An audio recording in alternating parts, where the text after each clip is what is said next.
Dicen que usted es un gran asesor. Cuénteme. ¿Qué le parece la primera universidad chilena en acreditar su calidad en Estados Unidos? Un tremendo programa de intercambio y becas para buenos puntajes, como el mío. ¿Y su mamá qué opina? Ella confía en mi asesor. Y nosotros en ti, hija. Las decisiones de futuro las conversamos juntos. Universidad Mayor. Todo para lograrlo.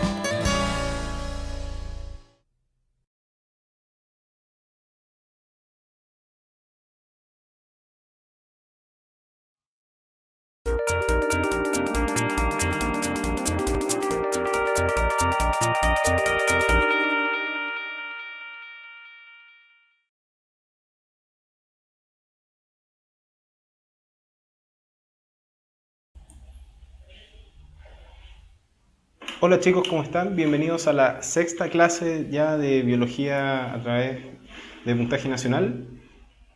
Voy a interrumpirlo en la conversación que tenían antes de empezar la clase para preguntar de dónde nos están viendo, cómo han estado, cómo ha estado su semana.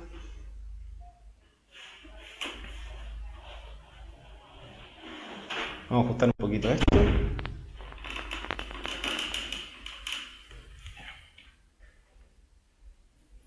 Yo he estado bien, muchas gracias. Un poquito agitada académicamente la semana, pero bien, gracias a Dios.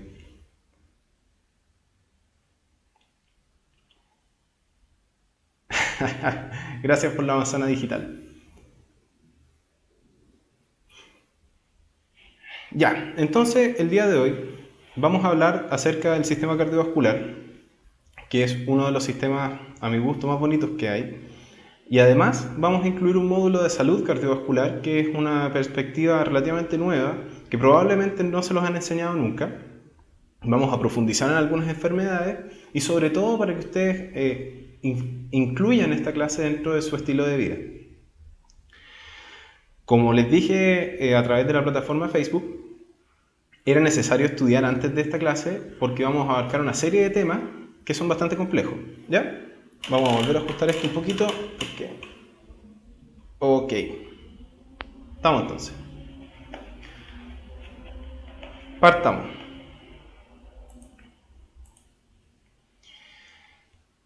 Entonces, el temario que vamos a ver en la clase de hoy, ¿no es cierto? Vamos a hacer una pequeña introducción muy breve acerca de lo que es el sistema cardiovascular. Vamos a hablar de la sangre y sus componentes. Vamos a hablar del sistema vascular, del sistema cardíaco y de las adaptaciones del sistema cardiovascular a distintas condiciones.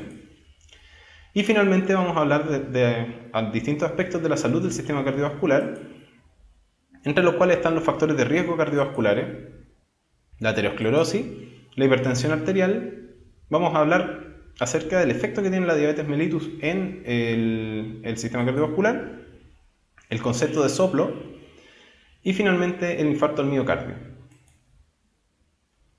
Entonces, aquí yo les voy a pedir que por favor mantengan la concentración de la clase, puesto que esta clase va a ser un poco más difícil de la que hemos tenido hasta ahora. Así que pónganme harta atención para que puedan ir entendiendo todo lo que vayamos hablando. Como ya hemos hablado en las clases anteriores, hablamos del aparato digestivo que tenía como función procesar los distintos alimentos para obtener constituyentes moleculares y poder transportarlos a la circulación. Entonces, ahora tenemos que hablar del sistema cardiovascular, conocido también como sistema circulatorio. Este sistema es un sistema encargado del transporte, distribución de nutrientes, hormonas, gases, moléculas, células y otros componentes a todos los lugares del organismo que están irrigados. Eso significa que les llega sangre. Para términos académicos, podemos dividir el sistema cardiovascular en distintas partes. Estas partes van a ser el sistema vascular, el sistema cardíaco y el sistema linfático. De manera aparte, también vamos a hablar de la sangre y sus componentes. Sin embargo, para analizar el concepto como tal de los componentes de la sangre es de módulo electivo. Lo que vamos a hablar ahora es una pincelada básica de los componentes de la sangre y de ciertos comportamientos que tiene la sangre que son importantes que ustedes dominen. Entonces vamos a partir con la sangre. Me voy a ajustar un poco el micrófono para los que no me escuchan. ¿Ahí se escucha mejor? Vamos a subir, a ver. ¿Ahí? ¿Ahí se escucha mejor? Ya. Entonces, vamos a hablar un poco de la sangre. La sangre, como bien están comentando, es un tejido y es el único tejido líquido que se encuentra en el organismo. ¿Por qué es un tejido? Porque cumple con las mismas reglas de los tejidos que habíamos hablado anteriormente. Es decir, está compuesto por células, que son llamados elementos figurados, más una matriz conectiva, que en este caso se denomina plasma. El plasma es líquido, y esa es la gracia de que la sangre sea un tejido líquido, y no un tejido sólido como los que hemos visto. Para analizar la sangre, tenemos que entender que está formada por dos componentes diferentes. Uno de estos componentes son los elementos figurados, que forman aproximadamente el 45% del volumen total de sangre, mientras que el otro 55% se denomina el plasma. En el medio conectivo en los tejidos sólidos vendría a ser lo que es la matriz extracelular, que está compuesta por colágeno, por fibronectina y por otras proteínas que forman una matriz sólida. Entonces vamos a ramificar los elementos figurados en tres grandes grupos para facilitarnos la vida. Vamos a sacar un poquito esto. Tenemos los eritrocitos, los leucocitos y los trombocitos, que forman parte de los elementos figurados. Y por parte del plasma, tenemos que el 95% del plasma es agua y el 5% restante son proteínas plasmáticas, dentro de los cuales hay mucho. Pero las principales proteínas son la albúmina, el fibrinógeno y las globulinas, como las tiroglobulinas, las inmunoglobulinas, etc. Este cuadro se encuentra en la guía que está en Puntaje Nacional y ahí pueden agrandarlo y pueden hacerlo en zoom. Pero de todas maneras vamos a analizarlo parte por parte, así que no se preocupen. Vamos a partir hablando de los eritrocitos, o mejor conocidos como los glóbulos rojos. En general, muchas terminologías en biología vienen del griego, por lo tanto, es útil entender que eritro significa rojo y cito se refiere a células, por lo tanto, estas son células que son denominadas células rojas. Los eritrocitos son las células más abundantes de la sangre, aproximadamente 5 millones por ml.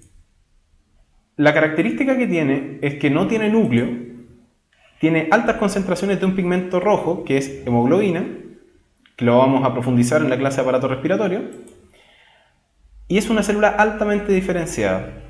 Leí por ahí en Puntaje Nacional que algunos han escuchado o han leído que estas no son células porque perdieron el núcleo.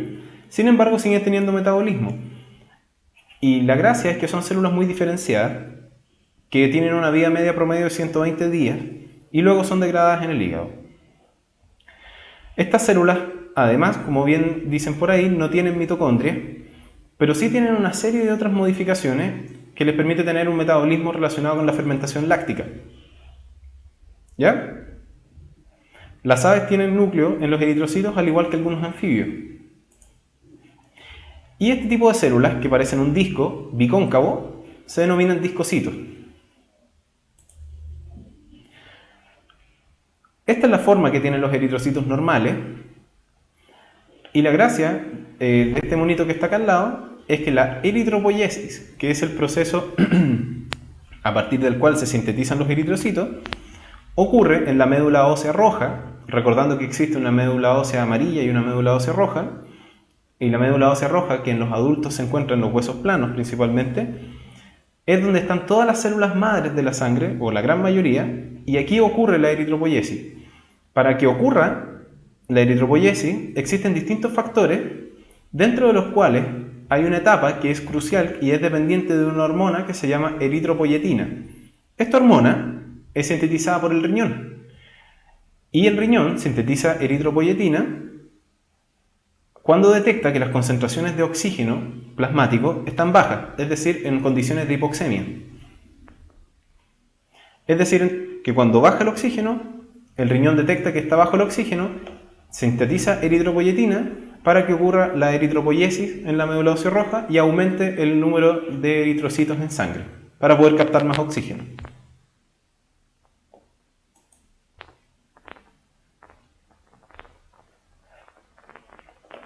Por parte de los glóbulos blancos, tenemos o mejor llamado leucocitos. Leuco significa blanco, y cito ya vimos que era célula. Se asocian casi siempre con la respuesta inmunológica.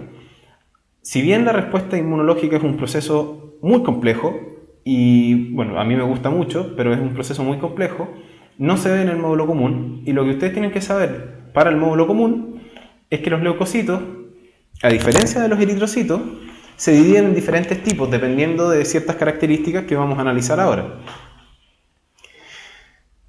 Los leucocitos, a diferencia de los eritrocitos, tienen núcleo, tienen mitocondria, pero también son altamente diferenciados. Para efectos de facilidad de comprensión, existen dos tipos, los granulocitos y los agranulocitos. En cuanto a los granulocitos, se llaman así porque tienen gránulos en su citoplasma, y los agranulocitos no tienen gránulos en su citoplasma. Por lo tanto, los granulocitos, que son los que están aquí, son estos que pueden, no sé si alcanzan a ver en la imagen, que tienen ciertos gránulos en su citoplasma que le dan distintos colores.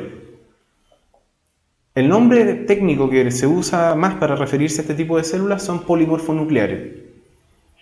Porque si se fijan, esto que está acá, y aquí y acá, es el núcleo de estas células, y todos son diferentes, por lo tanto son polimorfos.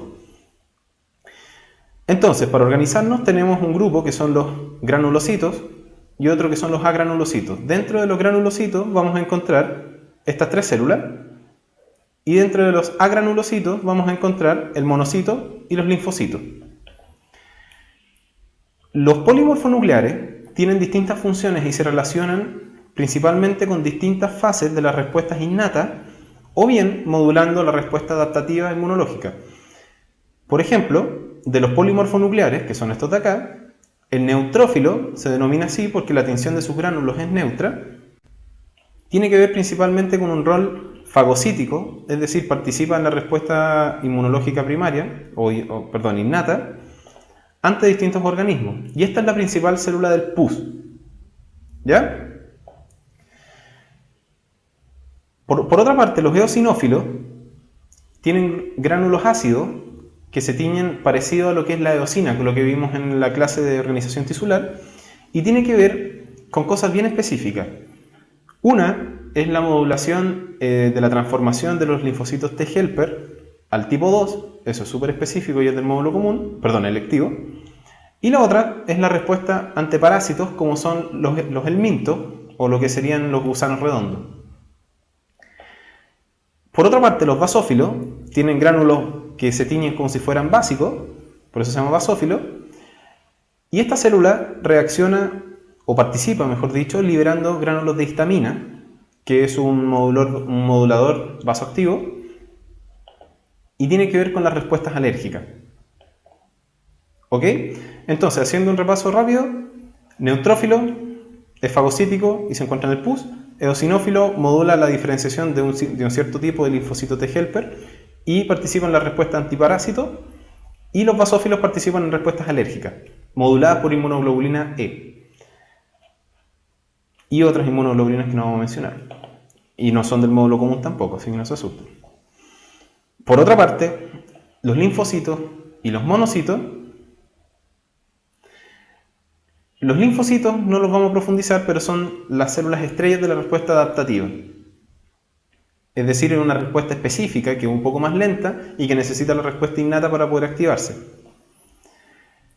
El monocito es el precursor en sangre del macrófago. Es muy raro encontrar macrófagos en sangre, por no decir casi imposible. Sin embargo, el monocito nosotros lo vamos a encontrar en un flotis sanguíneo, podemos encontrarlo, pero cuando este monocito sale de los vasos sanguíneos al tejido donde tiene que llegar, se diferencia en un macrófago. ¿Ok? Y por otra parte, tenemos los trombocitos o plaquetas, que aquí tenemos una fotografía electrónica de amplio aumento. Esto es súper importante y las plaquetas son súper complejas de cómo actúan en su fisiología y no las vamos a profundizar. Sin embargo, tenemos que comprender que estos no son células, son fragmentos de células que provienen de células muy grandes que se llaman megacariocitos. Y lo principal de este tipo de función que tienen este tipo de fragmentos celulares es participar formando un trombo o un coágulo. Y ya vamos a ver que son esenciales para participar en la coagulación sanguínea. Para estudiar la sangre nosotros podemos realizar un frotis sanguíneo. No pude traerles dos portaobjetos para mostrarles cómo se pudiese hacer el frotis sanguíneo. Sin embargo, se ve así al microscopio. Y lo que se puede observar acá son distintas características, pero lo que a mí me importa, más que saber las características patológicas, son fragmentos, respondiendo a la duda de dónde vienen las plaquetas, vienen de los megacariocitos y son fragmentos de citoplasma, que pueden contener mitocondria, lo que puedan heredar. Si nosotros analizamos el frotis sanguíneo, nosotros vamos a poder analizar distintas características morfológicas a diferencia de las que vimos anteriormente. El monocito se va a ver así, con un núcleo arriñonado. El neutrófilo se va a ver como un núcleo trilobulado y es la célula, el leucocito más abundante de la sangre, y aquí podemos ver uno. Esto es un neutrófilo. Los eosinófilos son más raros de ver, aquí no se alcanzan a ver. Los basófilos se ven así, bien morados. Las plaquetas se ven como fragmentos celulares. De hecho, no sé si por aquí podemos ver alguna que haya salido, quizás esta de acá, este punto de acá. Los eritrocitos se ven como ustedes lo están viendo acá. Y el macrófago acá no se va a ver porque es un frotis de sangre. ¿Ya? Esto es para ordenarnos un poco. La diferencia entre eritropoiesis y hematopoiesis es que la hematopoiesis incluye la síntesis de todas las células que se encuentran en la sangre. Y la eritropoiesis se encuentra solamente en la síntesis de eritrocitos como tal. Fíjense bien. Esta es una célula multipotencial, recordando la clase de organización tisular, que se puede diferenciar en dos tipos de progenitores. Un progenitor mieloide y un progenitor linfoide. El progenitor mieloide se va a encontrar principalmente en la médula ósea roja, y acá, ante distintos estímulos moleculares, esta célula se puede diferenciar, por ejemplo, respondiendo a la eritropoyetina en un eritroblasto, que después va a formar eritrocito. Respondiendo a otro tipo de moléculas, por ejemplo la interleuquina 3, puede diferenciarse a un megacariocito en presencia, además de una hormona que se llama trombopoyetina, o puede diferenciarse a las células precursoras de los basófilos, eosinófilos, neutrófilos y monocitos. Es decir, se pueden formar todas estas células a partir de esta, del progenitor mieloide.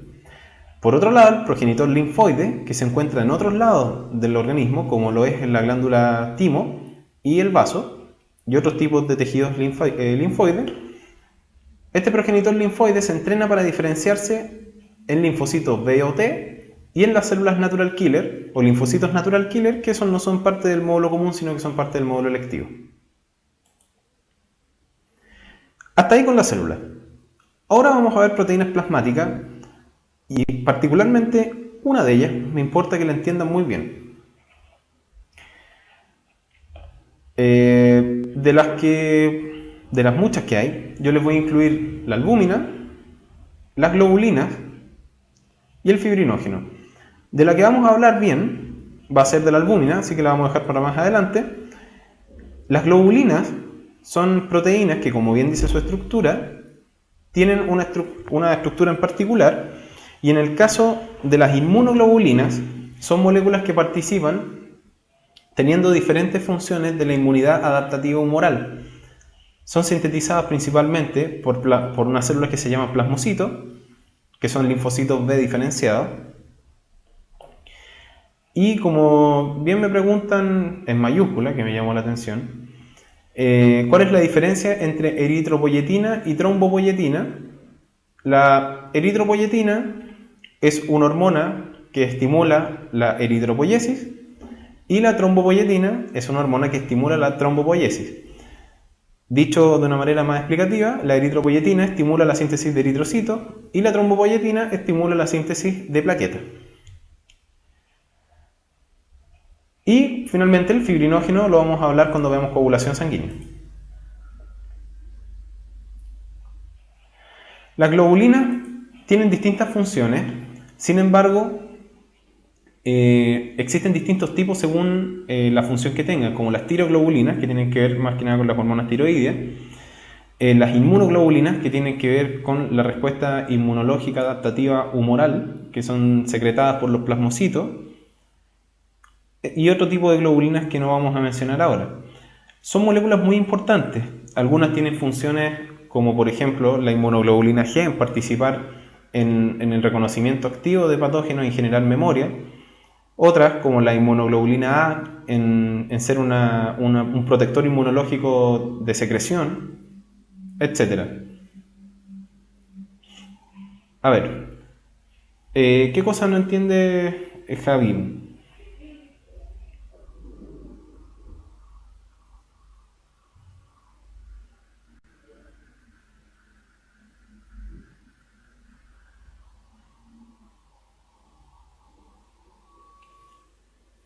Bueno, para no enrosarnos más, vamos a contestar después lo que les dije.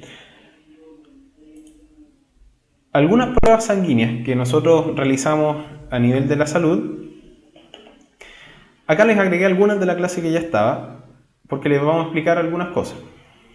Esta es una de las fundamentales que nosotros realizamos como examen de sangre, que es el hematocrito y la hemoglobina.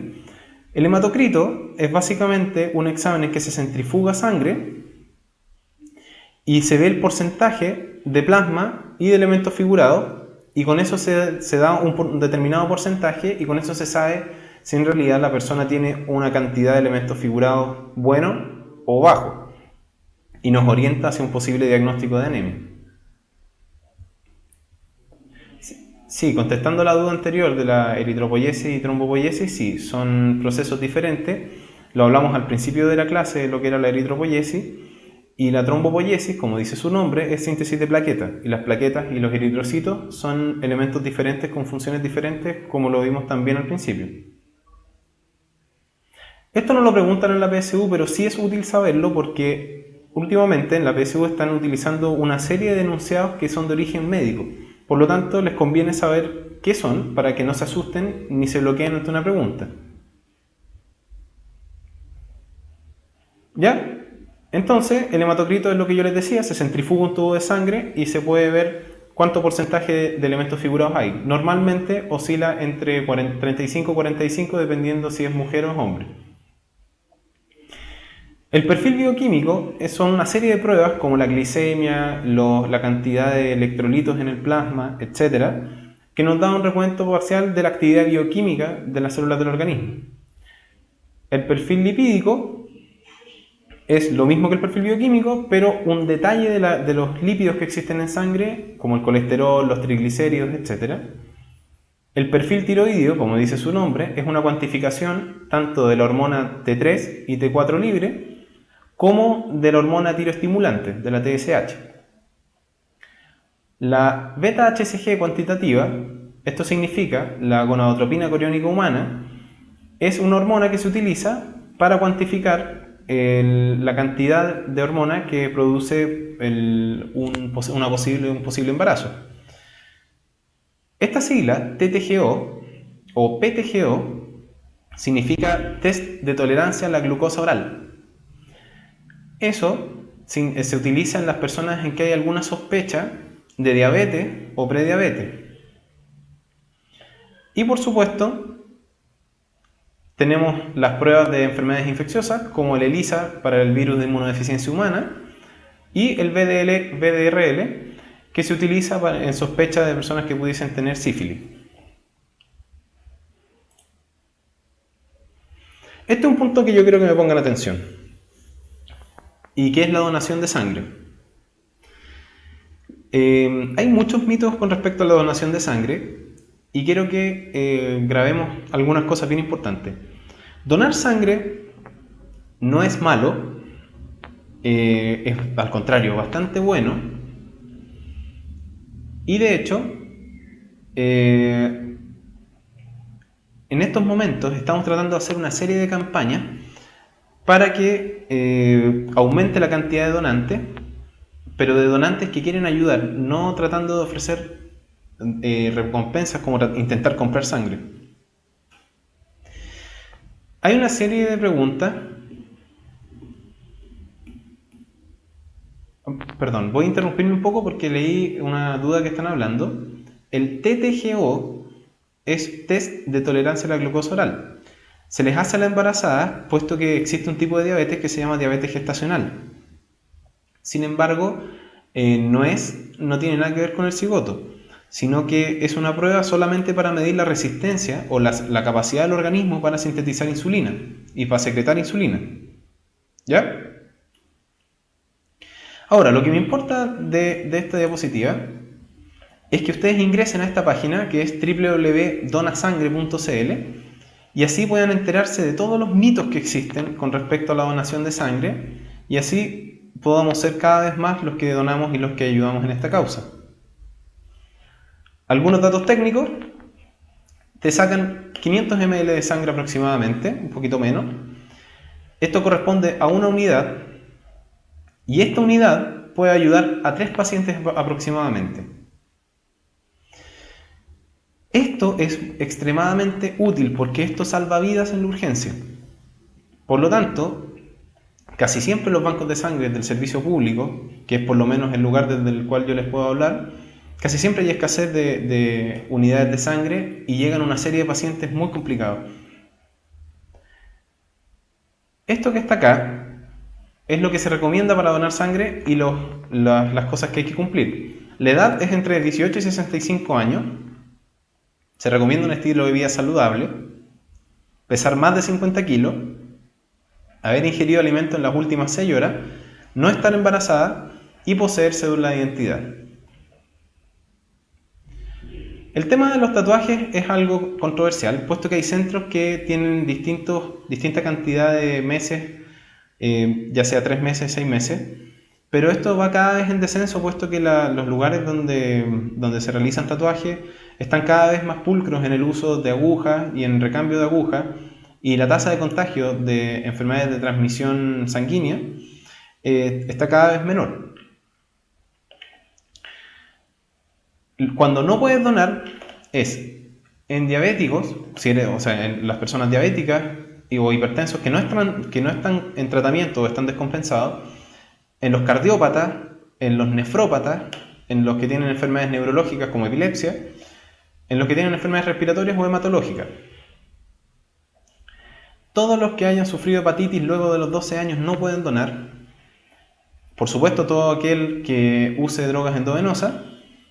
Los que tengan múltiples parejas sexuales tampoco pueden donar por un tema de favorecer los riesgos de tener enfermedades de transmisión sexual y que puedan transmitirse a través de vía parenteral.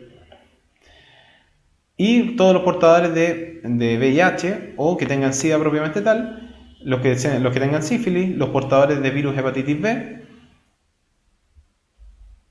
los que sean portadores de este virus, que es el virus linfotrópico T humano, los que tengan Chagas o cualquier otra enfermedad que sea transmitible por vía sanguínea. Y por supuesto, si alguien llega bajo efectos del alcohol. ¿Ya?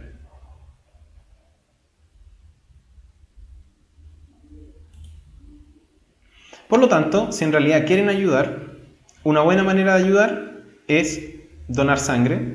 Por lo tanto, los invito a donar sangre. A cualquier centro, en www.donasangre.cl aparece el centro que inició esta campaña. Hay campañas en todos los centros, tanto privados como públicos, y en realidad hay escasez de sangre. Por lo tanto, los invito a considerar esto si es que en realidad si es que cumplen con los requisitos.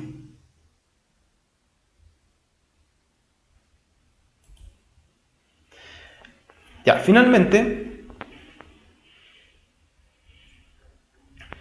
no pueden donar los que tuvieron hepatitis, puesto que la hepatitis es un virus que deja su genoma dentro de los hepatocitos para siempre, pese a que no den la sintomatología aguda como tal.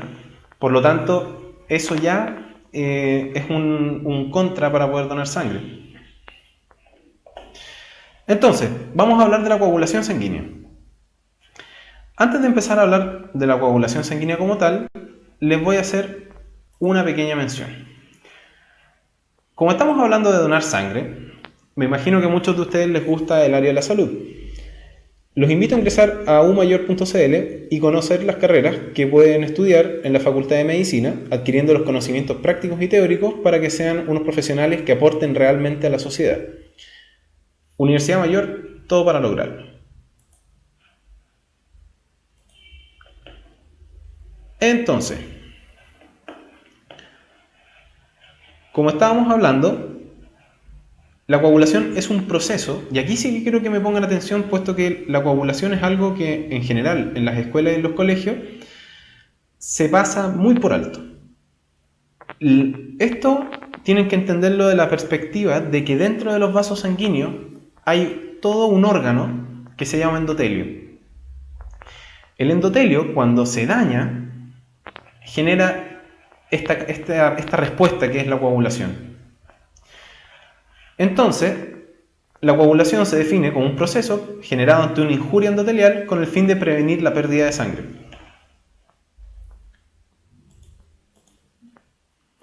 Tiene distintas etapas. La primera etapa, piensen como cuando ustedes se cortan, van a sangrar, va a ocurrir una vasoconstricción inmediata y se va a formar un tapón plaquetario. Esto no es el coágulo definitivo.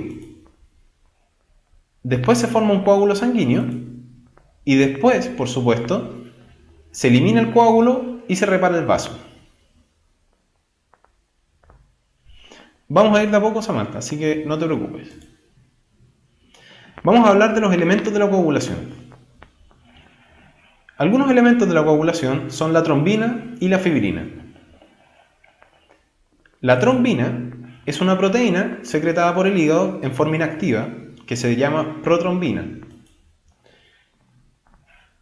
Esta es una enzima en realidad que es selectiva para el fibrinógeno y también se le denomina factor de coagulación número 2. La fibrina, por otra parte, es otra proteína secretada por el hígado en forma inactiva llamada fibrinógeno. Entonces hagamos la conexión inmediatamente. La trombina se secreta de forma inactiva llamada protrombina. Y luego esta trombina activa es una proteasa selectiva para el fibrinógeno que está acá. Por lo tanto, la forma activa, que se llama fibrina, se obtiene cuando la trombina despliega el fibrinógeno y se transforma en fibrina. ¿Ya? Recuerden que todos estos que terminan en ógeno, como el pepsinógeno, son simógenos, es decir, pueden ser enzimas inactivas que requieren algo para activarse o pueden ser proteínas inactivas que requieren algo para activarse. En su forma activa, la fibrina polimeriza y forma fibras, por eso se llama fibrina. Si son súper creativos los biólogos. Y esta malla que se forma por las fibras de fibrina atrapa plaquetas, eritrocitos y otros elementos. Entonces yo formo una malla y esta malla va a empezar a retener plaquetas. Por lo tanto, es lo mismo cuando ustedes construyen un muro, que le ponen cadenas de fierro y después empiezan a echar cemento y ladrillos encima y con esto le dan un soporte mucho más estable a la estructura que van a poner. Y este es el factor de coagulación 1. Por lo tanto, esta vía se secreta protrombina y luego se activa llamándose trombina y la trombina toma el fibrinógeno, que está desactivado, y lo transforma en fibrina. ¿Qué otras cosas hay? Tenemos el pack completo de factores de coagulación, que son una serie de proteínas secretadas por el hígado, excepto este factor, que es el factor 8, o el factor de von Willebrand, que lo secreta el endotelio. Y todos estos factores intervienen en la coagulación sanguínea en forma de cascada.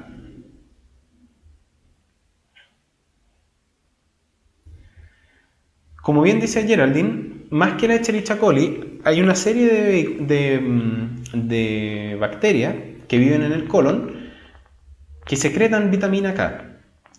Y la vitamina K, como está puesto acá al lado, que lo vamos a hablar después, es un importante cofactor para la coagulación sanguínea. Probablemente a ustedes les enseñaron que existe la vía extrínseca y la vía intrínseca de la coagulación. vamos a hablar de eso porque eso en la realidad de los organismos vivos no se da. Ya les voy a explicar por qué. Existen 13 factores de coagulación y cualquier déficit en alguno de ellos puede generar fallas en la coagulación, como sucede en la hemofilia. Por ejemplo, en la hemofilia A, que falta el factor de coagulación número 8, y en la hemofilia B, que falta el factor de coagulación número 9.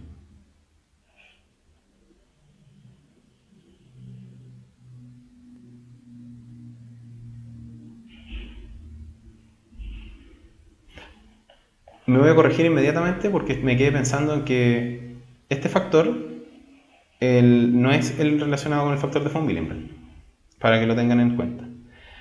Y por otra parte, el calcio y la vitamina K son importantes cofactores en la coagulación sanguínea.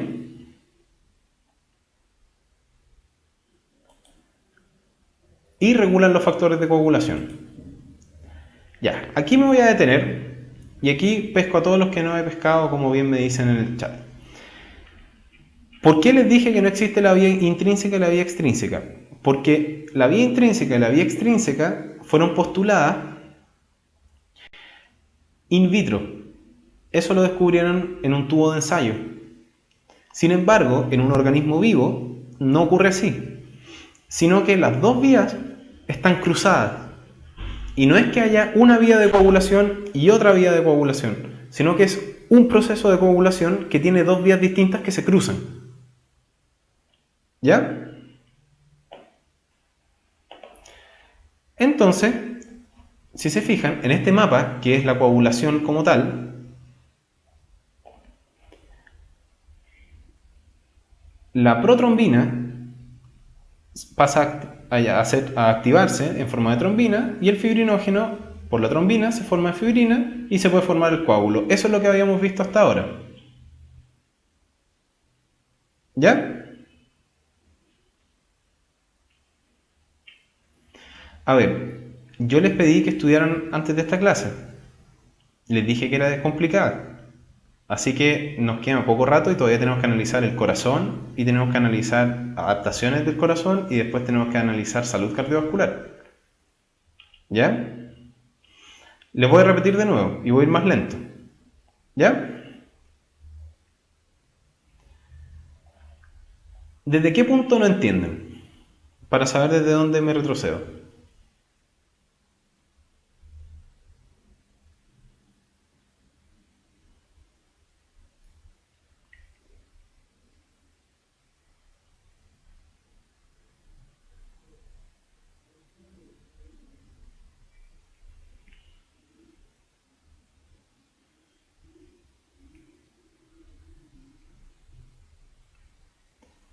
Ya, vamos a retroceder un poquito más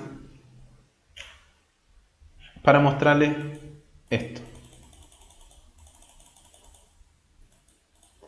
Recuerden que cuando se daña el endotelio, se gatilla una vasoconstricción. Esto significa que el vaso sanguíneo que se hirió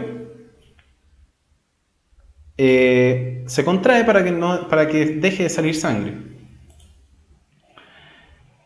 Luego se forma el tapón plaquetario, que no es el coágulo, son plaquetas que se ponen unas sobre otras para poder hacer que deje de salir sangre. Y después se forma el coágulo sanguíneo, que tiene fibrina y que tiene otras cosas.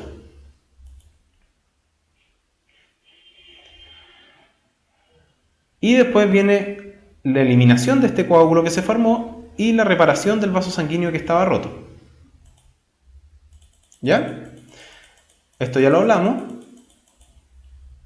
Y ahora volvemos al mismo inicio. Se dañó el endotelio de un determinado vaso sanguíneo.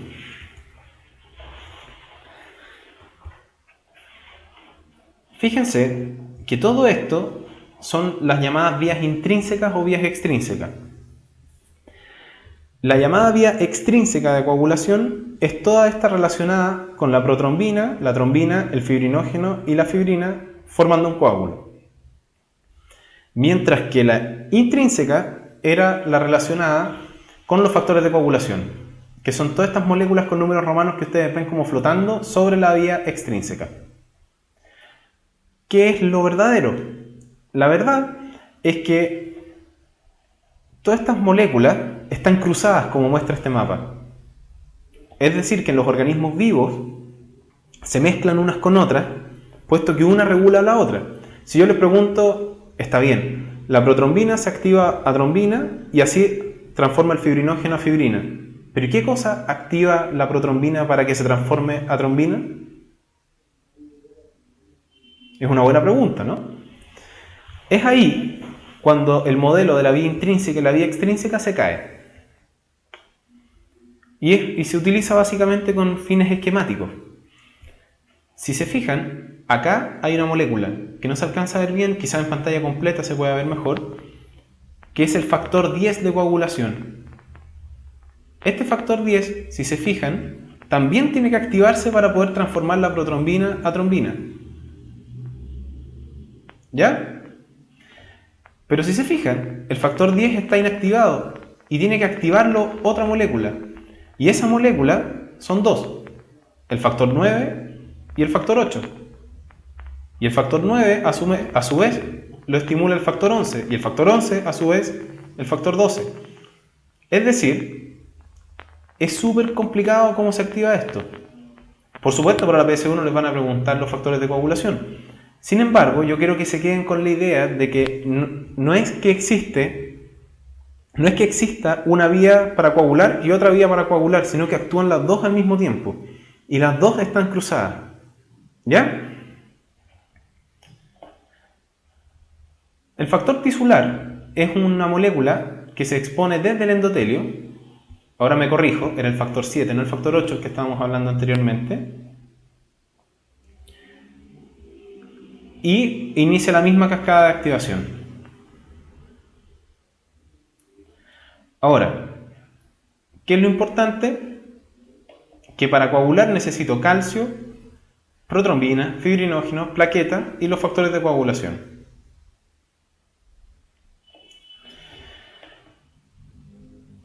Por supuesto, si yo tengo toda una maquinaria para coagular, necesito tener una maquinaria para anticoagular. ¿Se imaginan que mi sangre estuviera constantemente coagulándose? Sería un desastre, estaríamos muertos.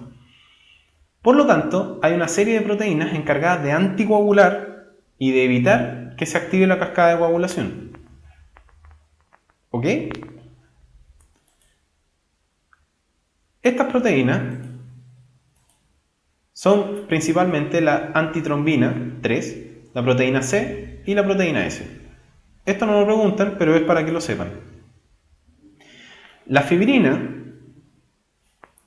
exacto, como dice en la Paloma del Valle, la fibrina con plaquetas, eritrocitos y otras cosas forman como una pasta media gelatinosa que se une al lugar donde estaba la herida del endotelio y forman el coágulo.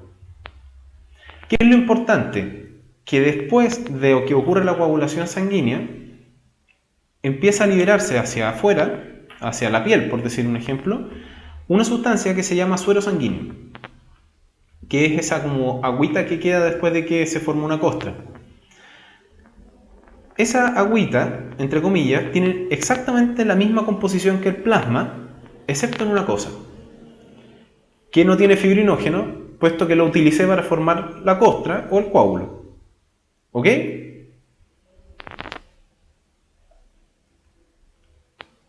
Repitiendo, el trombo o el coágulo está formado por, en el contexto que lo estamos hablando, por fibrina, por plaquetas, eritrocito y otras células que pueden quedar atrapadas.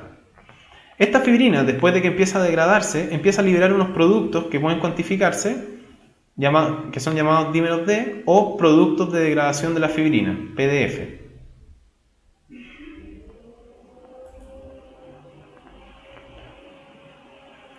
Ya, con eso terminamos la primera parte de la clase y ahora vamos a pasar al sistema vascular.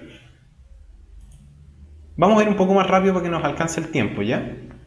Esta parte es un poco más fácil y por eso les había pedido que leyeran la guía antes, para que no se perdieran tanto cuando fuéramos hablando. El sistema vascular, ya hablamos de todo este tejido líquido que tiene células, moléculas y que tiene distintas funciones, Pero este tejido líquido, como es un líquido, es un fluido, tiene que tener algún continente para poder estar y moverse. Una analogía buena es que estas son las cañerías del sistema cardiovascular. Por lo tanto, nosotros vamos a dividirlas en dos grandes grupos: arterias y arteriolas, y venas y vénulas. Tanto las vénulas como arteriolas se ramifican hacia vasos muy pequeños que son los capilares. Ahora, esto no es del colegio, pero yo estoy seguro que en el colegio se podría enseñar y le facilitaría mucho la vida en la universidad. Nosotros hablamos en dos términos importantes, que es esto: el compartimiento intravascular y el extravascular. El compartimento intravascular es todo lo que está dentro de los vasos sanguíneos y el extravascular es el espacio intersticial que está fuera de los vasos sanguíneos. ¿Ya?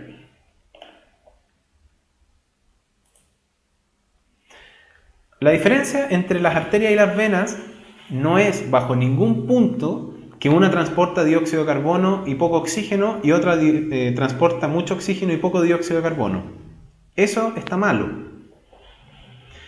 La definición correcta es que las arterias llevan sangre desde el centro hacia la periferia y las venas traen sangre desde la periferia hacia el centro. ¿Ya? Las arterias están compuestas por tres capas, al igual que las venas: el endotelio, una capa media y una adventicia, que es la parte de afuera. El endotelio es un epitelio plano de una sola capa, muy fino, que ya hablamos las funciones que tiene. La túnica media de las arterias es una túnica muscular mucho más gruesa que la de las venas. Pónganme atención con esto. Esta túnica muscular le da la gran diferencia a las arterias y las venas, que es un concepto que se llama compliance y otro concepto que es la resistencia. Las arterias tienen mucho más resistencia que las venas, mientras que las venas tienen mucho mayor compliance que las arterias. ¿Qué significa eso? Lo voy a explicar ahora. La adventicia es como en la parte de afuera, y eso es mayor en las venas que en las arterias. La compliance es la capacidad que tiene una determinada estructura de deformarse para almacenar volumen. Por lo tanto, es por eso que las varices venosas son mucho más comunes que las arteriales y lo importante es que la resistencia, como la túnica muscular de las arterias es más gruesa, la arteria no se va a deformar para almacenar volumen. ¿Ok? ¿Qué significa eso en palabras simples? En que la mayor cantidad de sangre del organismo se encuentra en las venas y que la mayor presión de sangre del organismo se encuentra en las arterias. Y es por eso que la toma de presión de rutina se hace en las arterias y por eso se llama presión arterial, porque la presión venosa es mucho más baja, muchísimo más baja, y se utiliza con otros fines que no son los que vamos a hablar en esta clase. Otro punto importante es que las venas tienen válvulas para evitar el reflujo de sangre, puesto que las arterias reciben el impulso de sangre directo del corazón y las venas utilizan el mecanismo a través de la contracción muscular para llevar la sangre de vuelta hacia el centro del organismo. Entonces, de aquí viene la sangre hacia la arteria, luego la arteria se ramifica hacia estructuras más pequeñas, pierde algunas capas y pasa a llamarse arteriola. Y las arteriolas tienen esfínteres que pueden modular la cantidad de sangre que hay o que se va hacia la microcirculación. Y es por eso que en el invierno las manos se ponen heladas, puesto que las arteriolas se cierran para evitar que se pierda calor a través de donde existe mayor cantidad de microcirculación. Los capilares no se ven, son microscópicos, y por eso se llama microcirculación. Los capilares están compuestos solamente por una capa de endotelio, por lo tanto las sustancias pueden difundir a través de él. Y es por eso que a este nivel se produce el intercambio de nutrientes y de gases. Posteriormente, muchos capilares confluyen para formar una vénula y varias vénulas confluyen para formar una vena.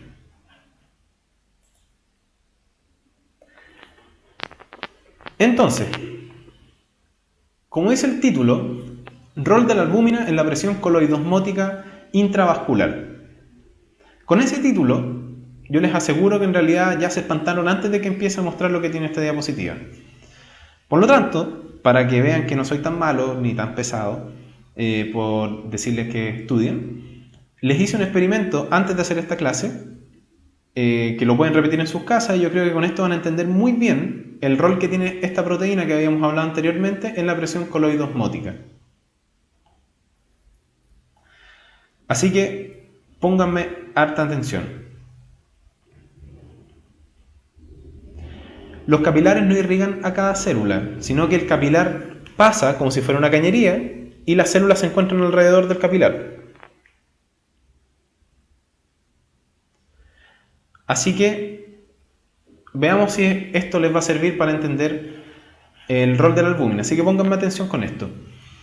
La albúmina es una proteína de carácter negativo que sintetiza el hígado y proporciona la mayor fuerza coloidosmótica del compartimento intravascular. Eso hace que el agua se quede dentro de los vasos sanguíneos. Si ustedes se imaginan que este colador es la membrana del vaso sanguíneo de un capilar, este es el intravascular y este es el extravascular, el agua, si yo trato de hacer que el agua se quede aquí adentro, va a pasar de largo. ¿Ya?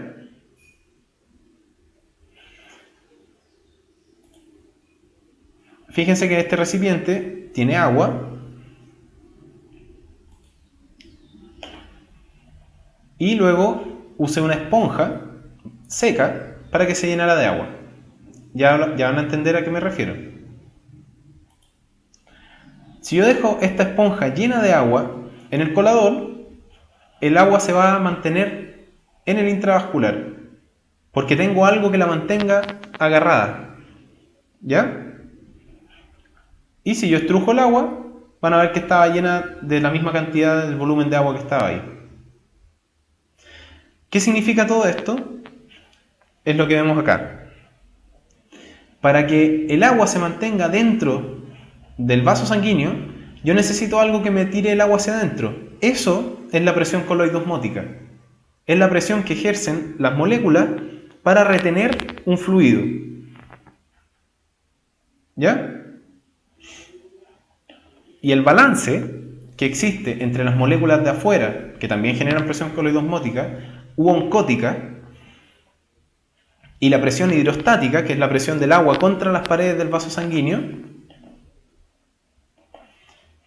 es un balance que hace que el agua se quede dentro de los vasos sanguíneos y no salga y no genere edema ni otras condiciones alteradas. Todo este balance es del módulo electivo y se ve en una ley que se llama ley de Starling.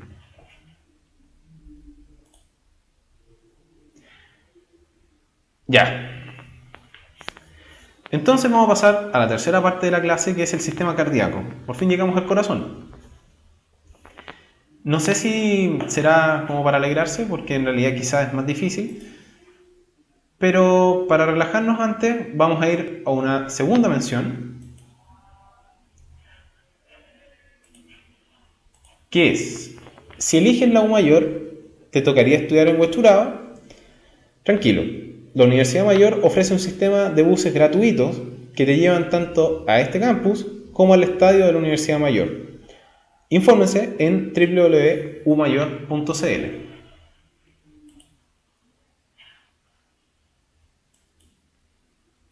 ¿Ya? Así que todavía falta una pregunta de desafío, así que tranquilo. Entonces, el sistema cardíaco, van a ver que esto es más fácil, de cierta manera. El corazón es un órgano muscular, es una especie de vaso sanguíneo modificado y plegado, que se encuentra en el tórax en el centro, en el cual su vértice o ápex está inclinado hacia la izquierda en condiciones normales, que está compuesto por 4 cavidades distintas. En las cavidades de arriba encontramos el ventrículo derecho y el ventrículo, perdón, el aurículo, me confundí totalmente. La aurícula derecha y la aurícula izquierda. Y abajo encontramos 2 ventrículos, que son el ventrículo derecho y el ventrículo izquierdo. A este órgano muscular llegan grandes vasos, como son las venas cava superior e inferior, que no se ve acá, y sale un gran vaso que es la arteria aorta. A cada lado del corazón nosotros vamos a encontrar el pulmón derecho y el pulmón izquierdo. Y atrás vamos a encontrar la tráquea, y aquí arriba debería estar la tiroides. El corazón tiene 3 capas diferentes. Una capa interna de células que se llama endocardio.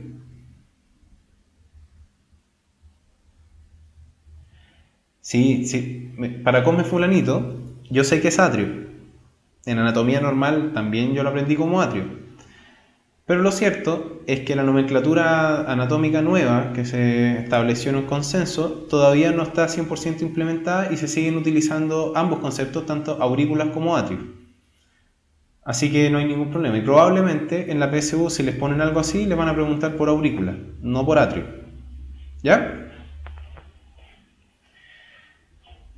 Entonces, la capa interna del corazón se denomina endocardio, la capa media y muscular se denomina miocardio, y la capa externa, que es una capa fibrosa de doble capa, es el pericardio. ¿Ya?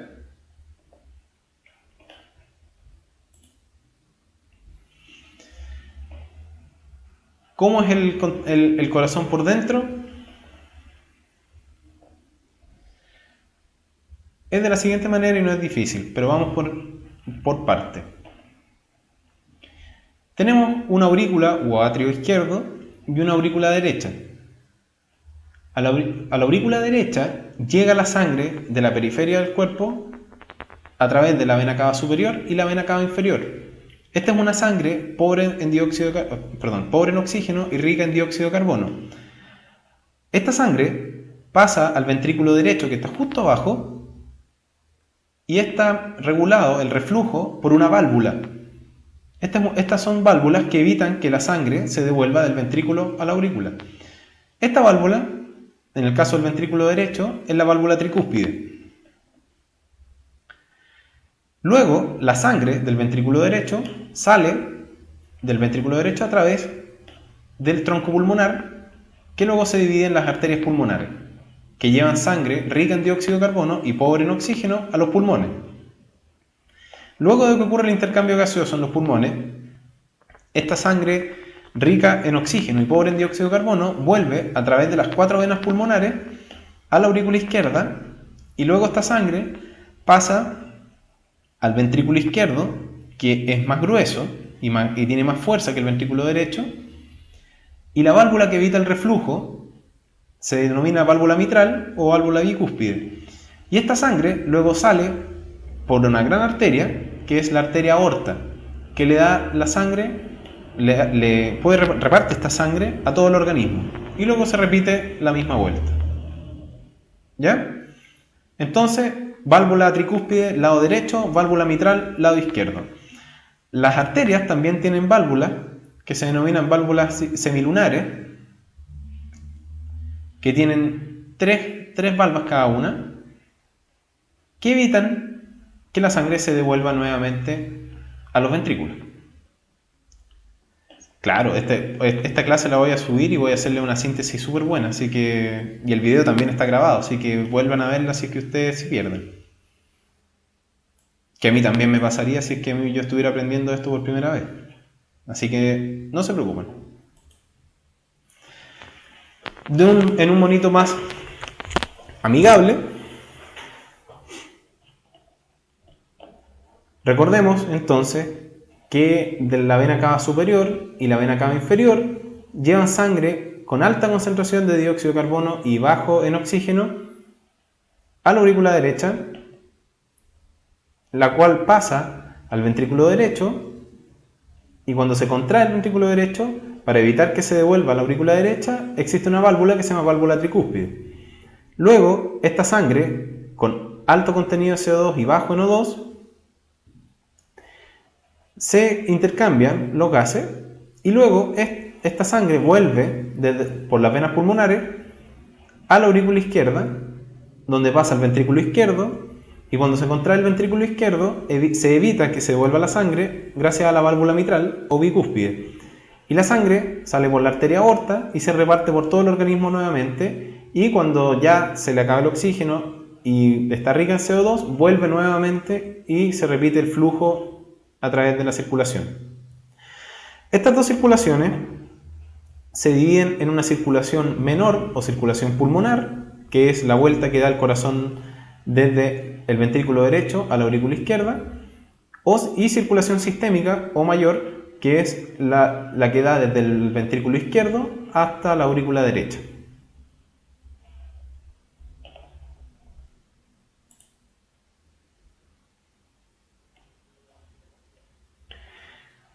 Hablemos un poco del automatismo cardíaco.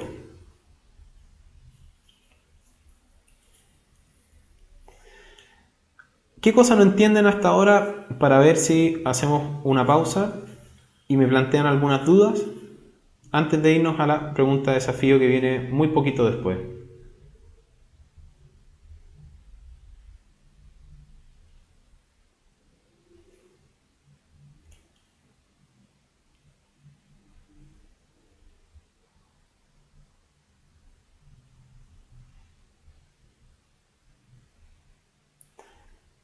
Bueno, repito que los PowerPoint están todos en la plataforma de Puntaje Nacional y ahí lo van a encontrar probablemente al final de esta semana.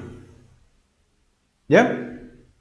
Entonces, ¿qué dice? Profe, en el sistema corto la sangre pasa 2 veces por el corazón. Eso no se los expliqué. Muchas gracias por la pregunta. Uno, para enseñar esto, hay algo muy importante que se me olvidó decirles. No es que la sangre entre primero por acá y después entre por acá y se reparte primero por acá y después por acá, sino que esto está constantemente funcionando. Se contraen las dos aurículas al mismo tiempo y los dos ventrículos al mismo tiempo. Por lo tanto, estos son los flujos de sangre, pero el corazón se contrae constantemente. Eso es un punto bien importante entender. Exacto, son dos corazones en paralelo, como si estuviesen trabajando al mismo tiempo.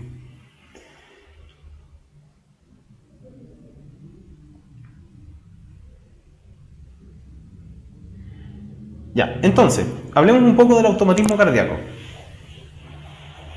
Las venas que tienen oxígeno, para que no les queden esas dudas, la vena que transporta oxígeno son las venas pulmonares y la arteria que transporta dióxido de carbono es la arteria pulmonar. Estas estrellas que están en el corazón representan los puntos que ustedes tienen que saber con respecto a la conducción eléctrica del corazón. El corazón tiene la gracia de que tiene células diferenciadas que regulan su propia contracción y su propio ritmo, independiente de las influencias que pudiese tener. Por lo tanto, lo único que hace el sistema nervioso en el corazón es regular un poco su actividad, pero el corazón per se se contrae solo. Y eso se llama automatismo cardíaco. Esta primera estrella que está acá se denomina nódulo sinusal. Este nódulo sinusal es extremadamente importante, puesto que este nódulo, que se encuentra en el techo de la aurícula derecha, respectivamente acá, es el marcapasos del corazón. Si yo estuviera haciendo así, es el que le impone el ritmo al corazón. Por lo tanto, alteraciones en el nódulo sinusal van a generar unas condiciones que se llaman arritmias. ¿Ya? Este gráfico que está acá es importante y yo creo que nunca se lo han mostrado, y a mí también me pasó lo mismo, yo lo aprendí en la universidad. que es cómo se despolariza o cómo actúan las células del nódulo sinusal. Las células del nódulo sinusal están constantemente con una pendiente hasta que llegan a un potencial umbral, gatillan un potencial de acción y luego vuelven al basal, y siempre están con canales con corrientes de iones que van permitiendo que se alcance el umbral en un determinado tiempo, que es esto que está acá. ¿Qué importancia tiene esto? Ya lo vamos a ver más adelante.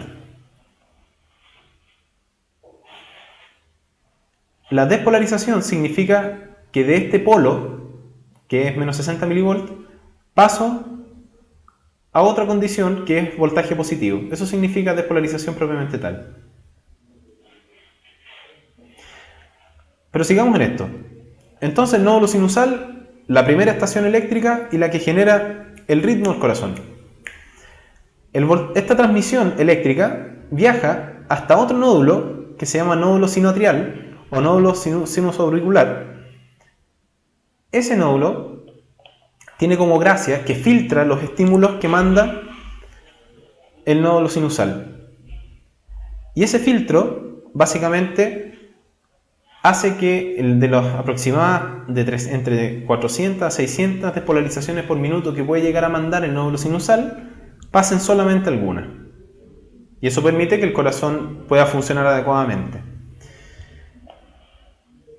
Del nódulo sinusal, que tiene una curva totalmente distinta a esta, pasa una estructura como un manojo de cable que se llama haz de His. Y el haz de His transmite los potenciales de acción a toda una red que existe en los ventrículos que se llama red de Purkinje. Esto es módulo común. ¿Ya? Por lo tanto, nódulo sinusal, nódulo sinoauricular, haz de His y red de Purkinje. Miren qué gráfico tan bonito hay acá. Esto que está acá es una cosa muy bonita. Yo cuando lo entendí, por lo menos, me gustó. Esto es el mismo gráfico que se ve acá. Cuando yo tengo adrenalina en el nódulo sinusal, aumenta mi frecuencia cardíaca. Eso se genera principalmente porque la adrenalina estimula un receptor que se encuentra en el nódulo sinusal que gatilla la expresión de un canal, un canal iónico que altera esa curva. Y esa curva la hace más pronunciada, por lo tanto el tiempo en que se demora el nódulo en alcanzar el potencial umbral es mucho menor. Y eso hace que aumente la frecuencia cardíaca. En cambio, el efecto contrario de los receptores que son del sistema parasimpático, no del simpático, el simpático libera adrenalina, el parasimpático libera acetilcolina, elonga esta curva, por lo tanto la frecuencia cardíaca disminuye. Es de esta manera que el corazón puede adaptarse tanto a aumentar su frecuencia cardíaca como a disminuir su frecuencia cardíaca. ¿Ya?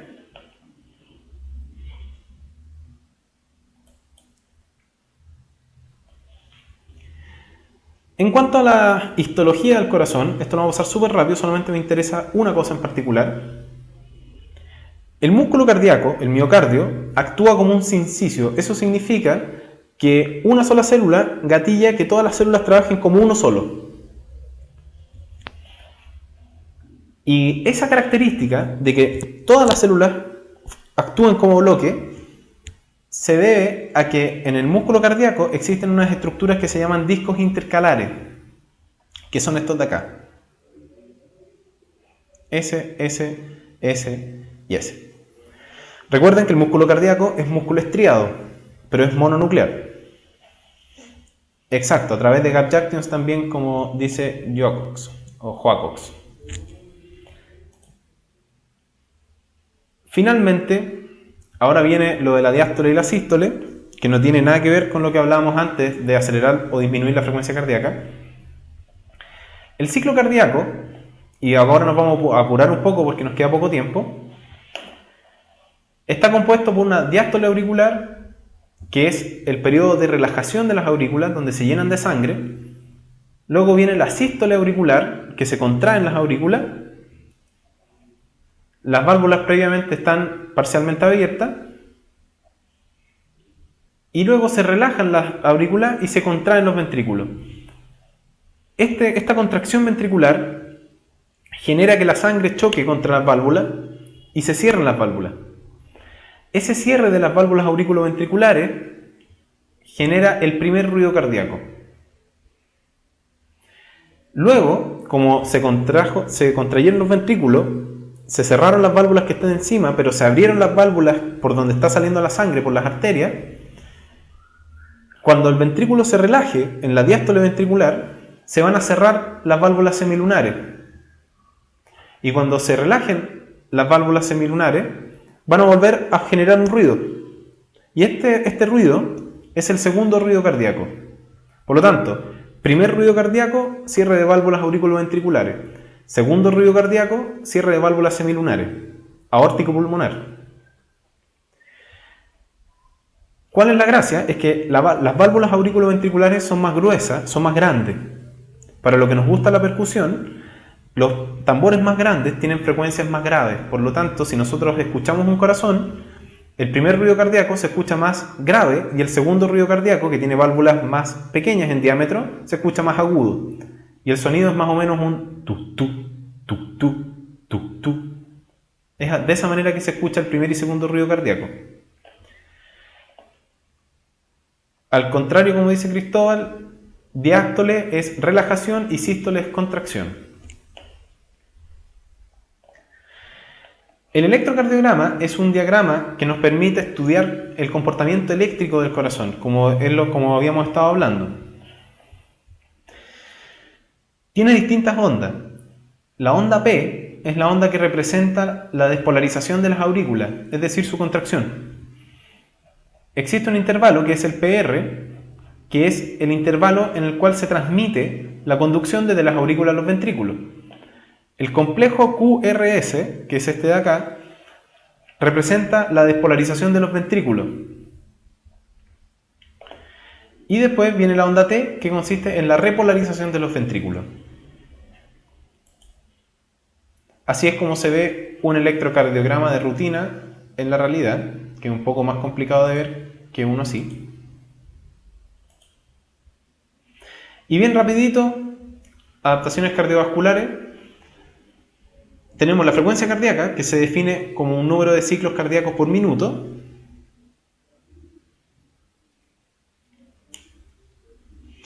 El gasto cardíaco, que se define como una multiplicación, es un producto de la frecuencia cardíaca y del volumen de sangre que sale del ventrículo por minuto, que se llama débito sistólico ventricular. El gasto cardíaco es un indicador de cuánta sangre está saliendo del corazón en relación a cuánto se contrae y en relación a cuántas veces se contrae. ¿Ok? Cuando hacemos ejercicio, la sangre tiene que llegar y tiene que moverse mucho más a través del circuito de los pulmones y a través del circuito de los músculos esqueléticos y del cuerpo. Por lo tanto, va a tender a aumentar la frecuencia cardíaca en pos de aumentar el gasto cardíaco. En los deportistas que llevan años de entrenamiento, el corazón sufre algunas alteraciones, y esto se debe, no patológicas, en las cuales ya la frecuencia cardíaca disminuye, pero como se hipertrofia un poco el corazón, adquiere más fuerza y bombea mucha más sangre, por lo tanto, aumenta el débito sistólico y con eso disminuye la frecuencia cardíaca, y con esto es un corazón más eficiente. Y en el caso de las embarazadas, recuerden que el útero adquiere una demanda muy alta de sangre durante la gestación, por lo tanto, las madres requieren una serie de activaciones y de modificaciones a nivel tanto de la dinámica del sistema cardiovascular como de los flujos de sangre para poder mantener las demandas que requiere este nuevo organismo que se está gestando. Esto no es importante, así que lo vamos a saltar. Esta parte es muy breve, son 2 diapositivas, si no me equivoco, porque el sistema linfático en profundidad se ve en el módulo electivo. Como bien preguntan, si es que el hombre posee más sangre que la mujer, sí, tienen más sangre que la mujer, puesto que la síntesis de glóbulos rojos depende particularmente en cierto porcentaje de testosterona, y la testosterona aumenta la cantidad de sangre que puede tener un hombre. Y además, se me había olvidado, volemia es la cantidad de sangre total de un organismo, que equivale aproximadamente al 7-8% del peso.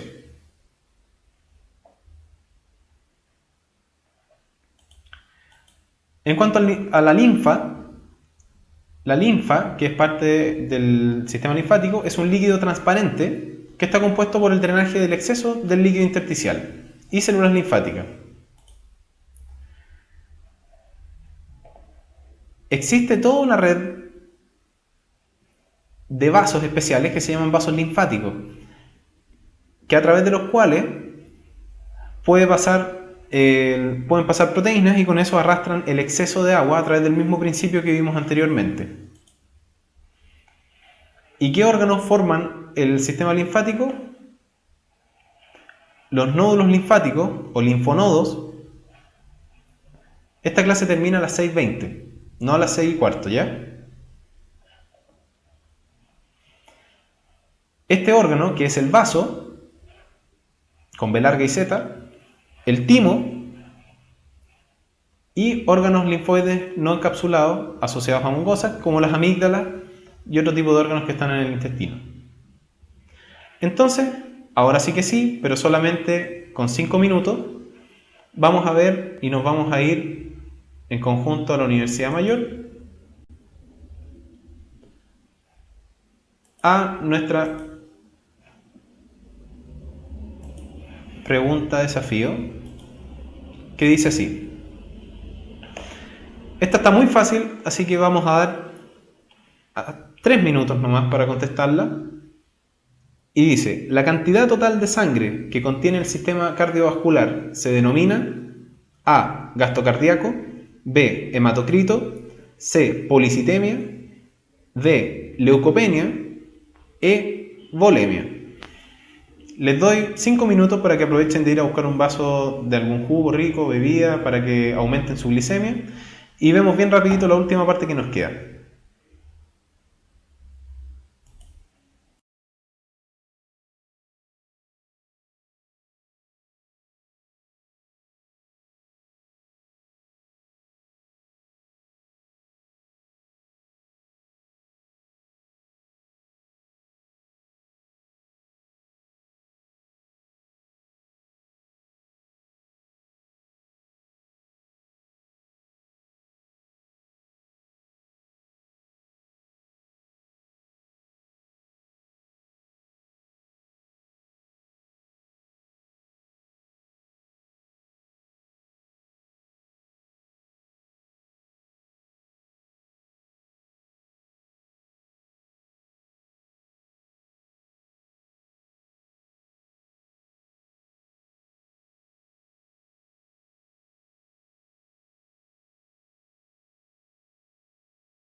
Ya, chiquillo. Entonces, como bien todos ya sabemos, la respuesta correcta era la E, ¿no es cierto? ¿Qué era volemia? Para todos, gasto cardíaco ya lo definimos, el hematocrito también lo definimos, policitemia es un número excesivo de glóbulos rojos en sangre, leucopenia es una disminución de la cantidad de glóbulos blancos en la sangre, generalmente menor a 4000, y la volemia ya lo definimos. Esto es para que vean, para los que están criticando de mala manera, que los términos médicos se están usando mucho en la PSU, y esta PSU es el facsímil del año pasado. Finalmente, la salud cardiovascular. Y esto lo vamos a pasar bien rápido, pero le vamos a dar énfasis a algunas cosas importantes. Los factores de riesgo cardiovascular se definen como toda conducta, condición u otra cosa que aumente las probabilidades de sufrir una enfermedad cardiovascular. Entonces, una de ellas es el tabaquismo, puesto que el tabaco daña directamente el endotelio de los vasos sanguíneos. La dislipidemia, que es una cantidad excesiva de lípidos en sangre. La diabetes o todos los estados de hiperglicemia constante. La obesidad. Y la condición de ser hombre per se aumenta los riesgos cardiovasculares. Vamos a hablar de la aterosclerosis, que es una enfermedad que se caracteriza por la acumulación de colesterol en la túnica media de las arterias. Para que se acumule colesterol en las arterias, tiene que haber un daño en el endotelio. Por lo tanto, el fumar aumenta los riesgos de sufrir aterosclerosis. Y estas placas que se forman, además de recordar que un daño en el endotelio, exponen los factores que estimulan la coagulación. Ya vamos a ver cuál es el punto. Y terminan generándose trombos, generando un cuadro bastante malo. ¿Cómo ocurre? Esta es una arteria normal que tiene un lumen limpio, y esta es una arteria con una placa de ateroma que ocluye parcialmente el flujo de sangre. Visto de una vista seccional, podemos ver que esta es una placa que tiene cierta celularidad en su interior. Particularmente, unas células que se llaman células espumosas, que son macrófagos que se dedican a comer lípidos, y otro tipo de células. ¿Cuál es lo importante? Aquí pónganme un poquito de la atención que va quedando. Que las placas aterómicas se clasifican en estables e inestables. No es que el colesterol que se empieza a acumular en la placa tape toda la arteria y así se genera un infarto. Eso no es lo que ocurre. Lo que ocurre es que la generación de placas inestables que son placas que tienen respuestas inflamatorias en su interior, se rompe el endotelio y se expone toda esta cosa de centros que están necróticos, etc., y se genera una coagulación acá afuera. La generación de un trombo aquí es súper peligroso, puesto que se desprende y genera un fenómeno tromboembólico. Recuerden que el émbolo es lo que está dentro de la jeringa. Finalmente, este trombo, que se formó a causa de la ruptura de una placa, que se denomina accidente de placa, viaja por la circulación y cuando llega a una arteria más pequeña, la tapa, y eso significa que no llega sangre desde donde está el tapón hacia allá, y cuando hay ausencia de oxígeno se genera una necrosis o un infarto del tejido. La hipertensión arterial, por otra parte, es una enfermedad que se caracteriza por tener una presión arterial superior a 140 milímetros de mercurio en sístole y 89 milímetros de mercurio en diástole. Esto es importante porque mientras más alto es el número de Reynolds, que es un concepto de física, que diferencia los flujos laminares de turbulentos. La sangre es un flujo laminar y que si nosotros aumentamos la presión, aumenta el número de Reynolds. Y el aumento de este número hace que el flujo laminar se transforme en un flujo turbulento. Y este flujo turbulento golpea las paredes del endotelio, terminando rompiendo el endotelio, favoreciendo la presencia de aterosclerosis y la generación de trombos que pueden generar infartos. Los niveles elevados de glucosa, por otra parte, dañan también el endotelio, generando los efectos ya mencionados. Como ya se pueden estar dando cuenta, el endotelio es el órgano principal que nosotros estudiamos en las enfermedades cardiovasculares, propiamente de este nivel. Cuando hablamos de soplos, nos referimos a un ruido auscultable, que la auscultación es parte del examen físico que nosotros realizamos con los pacientes utilizando un fonendoscopio o un estetoscopio, que es esto que nosotros nos colocamos para escuchar. Y los soplos se originan debido a alteraciones en las válvulas cardíacas, ya sean auriculoventriculares o arteriales. Entonces, esto es que se escucha un ruido como un...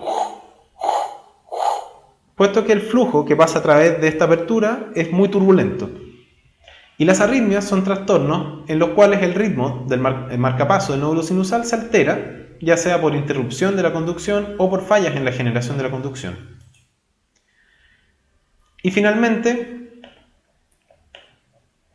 el infarto agudo del miocardio, y esto es muy importante saber, es una isquemia. La isquemia es un fenómeno en el que no llega sangre ni oxígeno a un determinado tejido, producto de un trombo, que es lo que hablábamos antes, que bloquea la irrigación del mismo.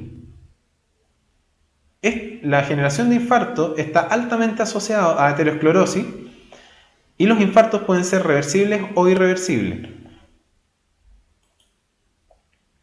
¿Qué hacemos nosotros para solucionar un infarto? Las terapias de reperfusión, en los cuales nosotros rompemos los coágulos a través de un procedimiento que se llama fibrinolisis, o a través de otros mecanismos ya mecánicos, como las angioplastías, terapias de antiagregación o anticoagulación. La antiagregación es un ejemplo del uso de aspirina para prevenir infartos, y anticoagulación son otros fármacos como la enoxaparina, que no vale la pena profundizar. Y una evaluación constante con electrocardiograma, porque el electrocardiograma se altera en este tipo de condiciones. Para que ustedes sepan, los preinfartos no existen. Cuando nosotros o la gente se refiere a un preinfarto, estamos hablando de infartos leves, que no alcanzan a comprometer la totalidad del espesor del miocardio, es decir, no son transmurales. Y obviamente, esto es súper importante, que son los factores cardioprotectores.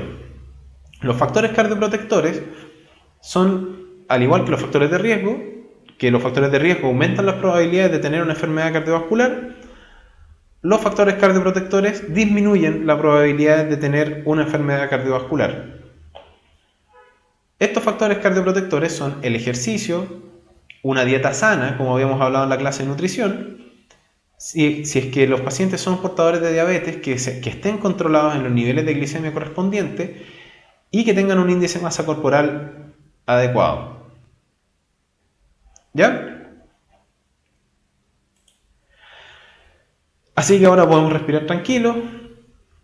Esta fue la clase de biología correspondiente al sistema de salud cardiovascular, la sexta clase ya. Se nos había quedado pegado la pregunta de desafío. Lo importante acá, como les decía, es que esta es una clase muy larga, con muchos temas, pero con esto ya abarcamos todo lo que se pregunta en el módulo común y parte del electivo con respecto al sistema cardiovascular. ¿Ya? Con esto vamos en la mitad de las clases. Quedan un par de clases relacionadas con los sistemas.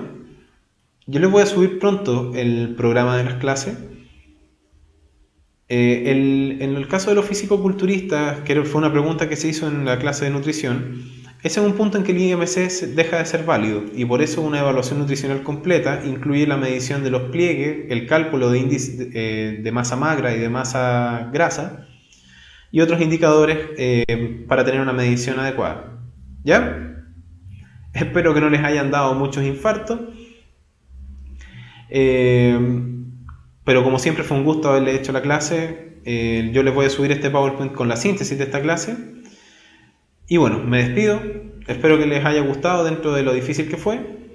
Y nos vemos en la próxima clase con aparato respiratorio y excreción. Se me trabó un poco la lengua. ¿Ya? Que estén muy bien, descansen, que tengan una buena semana y nos vemos muy, muy pronto.